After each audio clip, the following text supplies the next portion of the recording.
My name is Josh T. Franco. I am from West Texas. I currently live in Washington, D.C.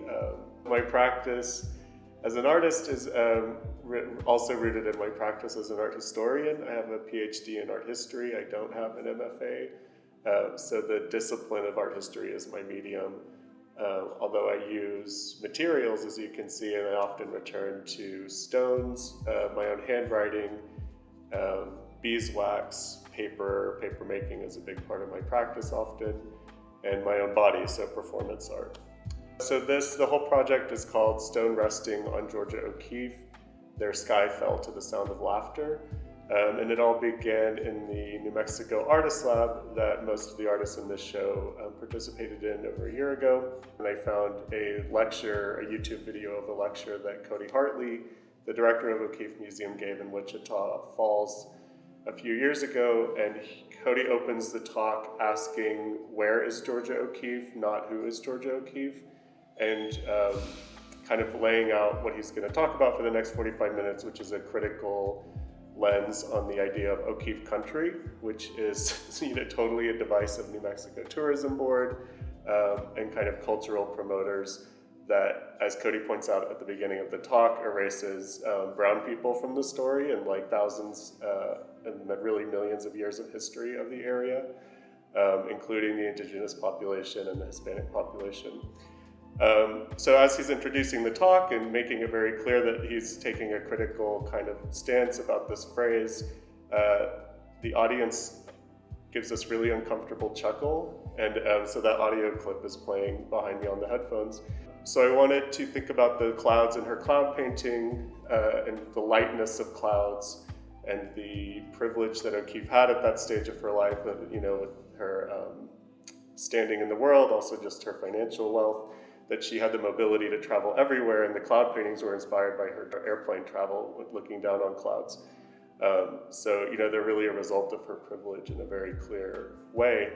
I just wanted to bring that affective heaviness together with the physical lightness of clouds and think critically about the audience reaction and O'Keeffe's legacy in New Mexico. So O'Keeffe is certainly, whether you want to admit it or not, your ancestor if you're making art in this country, and someone whose legacy is always sort of there, like a cloud over your head.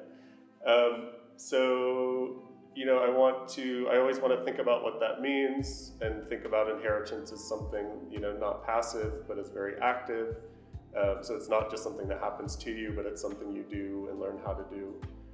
So this project, besides being about the kind of relationship to New Mexico and her, unintentional or intentional, but her undeniable role in sort of the, gentrification is the easy word to use, of the area with its, it's a double-edged sword. But it's undeniable that, a lot of what Santa Fe became is in large part due to not just her, but her along with figures like Mabel Dodge Lujan, Marston Hartley, Agnes Martin, all the kind of artists who, multiple generations now who've come from largely New York to the Southwest. So this is one of my all black outfits that I wear a lot. I bought all of these pieces again because now these particular ones are on the wall, and I'm not going to go without this outfit in my life. So that's one of mine, again with the cloud figure from Sky Above Clouds 4, this time made in marble chips. And then really probably one of the most exciting pieces of all of this, I started reaching out to the Georgia O'Keeffe Foundation, the museum, probably about a year ago, a while back, to see if it would be possible to borrow one of her black outfits, because Georgia O'Keeffe is one of the, art world figures who iconically wore, monochromatic black or black and white. In almost every single image of her, that's what she's wearing. Was a really thoughtful person about tailoring fabrics. If you look, read bios of her, look through her archives, that's very, very, very clear that she was really thoughtful about what she put on her body, as most artists are. And I think there's an easy way to dismiss that as performative whatever, but it's clearly very real because we all do it. And O'Keeffe was one of the strongest precedents, I think, in anybody's mind in this country as somebody who did that. This is one of O'Keeffe's black Emsley suits. It was fun to install because we got to touch the fabric. It's really beautiful gabardine. The shirt is a really beautiful fabric. The seams are all perfect. There's just a lot of thoughtful details and clear quality that is just really nice. And so they're here framed together to think about that intergenerational companionship, what it means to have ancestors, what it means to take up their legacies. In this case, it's like, this is a very particular idea. How do I deliver this in an email to these very busy people at O'Keeffe Museum out of the blue who have never met me before? So having preparatory drawings and a very clear proposal was really important. And the artist lab that this all started in, we were provided a format for writing a proposal for new work that was very, very rigorous. It's probably the most rigorous, kind of application I've ever been asked to do.